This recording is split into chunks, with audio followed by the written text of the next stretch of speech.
What up, friends? My neck. And today we're gonna be, that was so dumb. Today we're gonna be reviewing aespa's 5th mini-album, Whiplash. Like I said before, this is the 5th mini-album overall by K-pop girl group aespa. aespa are, of course, one of the most popular K-pop girl groups in this scene right now, and this mini-album comes pretty fresh off the heels of their 2024 full-length album, Armageddon, their first full-length album, might I add. Granted, this also came out in 2024, so I'm a bit late on this one. Their full-length album, while pretty good on the whole, I gave it a pretty positive score, it was also a very inconsistent listen. It very much felt like two separate mini-albums just stitched together. The first half of that project had a much different and also much better sound, I thought. This mini-album, however, actually is much more consistent, really honing in on what I think makes aespa good. It takes your K-pop song structures and ethos and combines it with some pretty fun and interesting EDM alongside some contemporary R&B for good measure. Because of this, while not without its flaws, this actually ends up being one of aespa's strongest mini-albums to date, I think. The title track, Whiplash, is a very strong start to the project, and also probably the best song on here.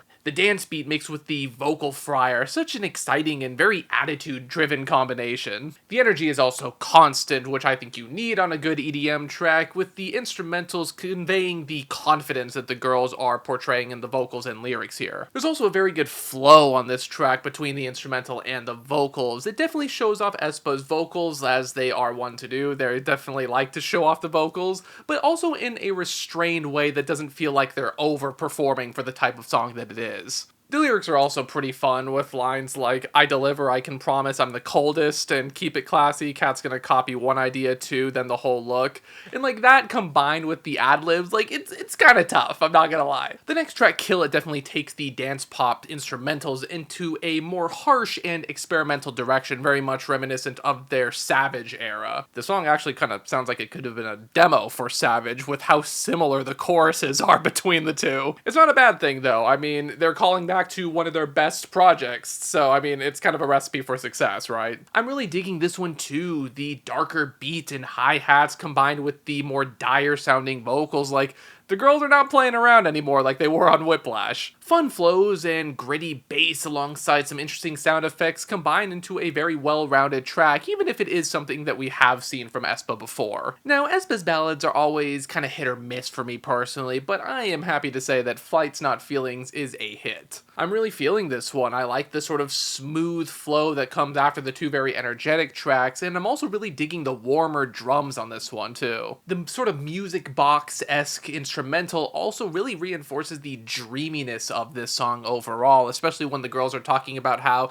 they're kind of focusing on themselves and trying not to let the numbness of heartbreak get to them. The vocals are really smooth, and that chorus is catchy as hell for how low-key the song is. It's one of their best slower songs for sure, and I also really appreciate the sort of almost like hip-hop-esque scratching that's in the outro on this track. Pink Hoodie is one of those songs where I think has a pretty good root overall, but it largely just stays too much in one place to really reach its full potential. Like Kill It, it definitely has their more harsher and more electronic pop aspects that they're known for, alongside some sort of modern hip-hop influences here and there as well. The chorus is really catchy and the vocals have a lot of personality, but the pre-chorus kind of kills it for me with how just generic K-pop it sounds. It almost sounds like this track couldn't really decide on whether it wanted to be a sort of lighter pop song or a harsher and edgier one, and it ends up not really kind of committing to either direction in a way that I feel like it should have. We end up getting a kind of awkward mix of some pretty nice verses and a very nice chorus as well,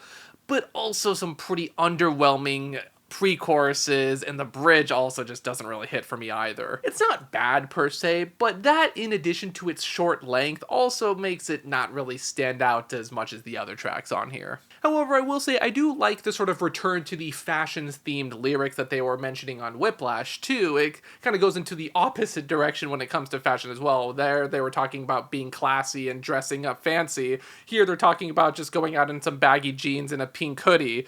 And I think it kind of shows the confidence that they can pull off anything that they wear. Flowers is another more low-key contemporary R&B tune, and honestly, this might even be better than the last one. We're 2 for 2, baby. That's a new record for aespa ballads for me. The sort of stripped-back electric guitar-focused tends to be a bit overdone when it comes to K-pop ballads sometimes, but I actually am really digging how this one sounds here. The downcast tone mixed with Karina's opening is pretty haunting, and it has this sort of like ruminating vibe that really expresses how aespa tried to kind of cultivate the sort of scene and lifestyle that actually supports them. It's also such a simple beat, but it works so well, especially with the stripped back guitar, and when that chorus comes in, like, come on, it all just comes together so well. It weirdly kind of reminds me of Flowbots' The Rose and the Thistle, and they're not even remotely similar songs, but they both kind of have that like wading through thorns and pain to find the people who really matter sort of vibe and angle to it, so make of that what you will. Just Another Girl is really the only song on this project that I'm just kind of not feeling at all. It's not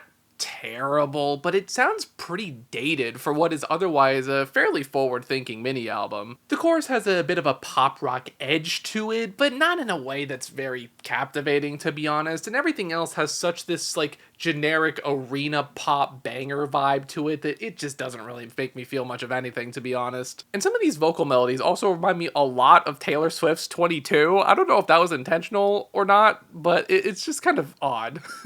I can appreciate the lyrical angle that they took here with them kind of standing up for themselves and saying how they're not just some other girl that you can just use and throw away, you know?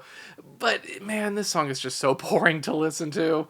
Overall, this was a very enjoyable project by aespa and probably one of their best on the whole. I loved how it focused more on their more dancey styles that they've played with before, and even the contemporary R&B tracks on this one are actually pretty fitting for the overall sound. I thought they weaved them in together pretty well. There's not really an overarching narrative to this one, however, I do think the vibes kind of have this hint of like going out into high society, partying, whatever, and also just kind of feeling drained after the fact, you know? I think it's an interesting combination of musical styles that are on this one. Their vocals are also as strong as ever, and I like how they were able to kind of incorporate them in different ways on the different variety of songs here. Pink Hoodie could have been fleshed out a little bit more, and Just Another Girl was kind of a miss, to be honest, but when this project hits, it fucking hits. I really hope aespa continues to use some of this stuff in the future, because when they're doing their more like experimental electronic stuff, that is when I think aespa really shines. All that being said, I'm feeling a strong 7 on aespa's Whiplash. Now, of course, you have to talk about album covers on this show, and for this sort of digital album cover that aespa's got going on here, they're very used to having a very simplistic album cover. It's usually just like an object on the cover, especially with modern aespa. And this one I think is pretty interesting. It's either a CD player or it's an engine. I don't know which one, but whatever it is, I do think it fits the overall sound. It has that sort of like cool and precise, this calculated edginess to it that I think is really reminiscent of Whiplash and even their more like harsher electronic stuff like Kill It.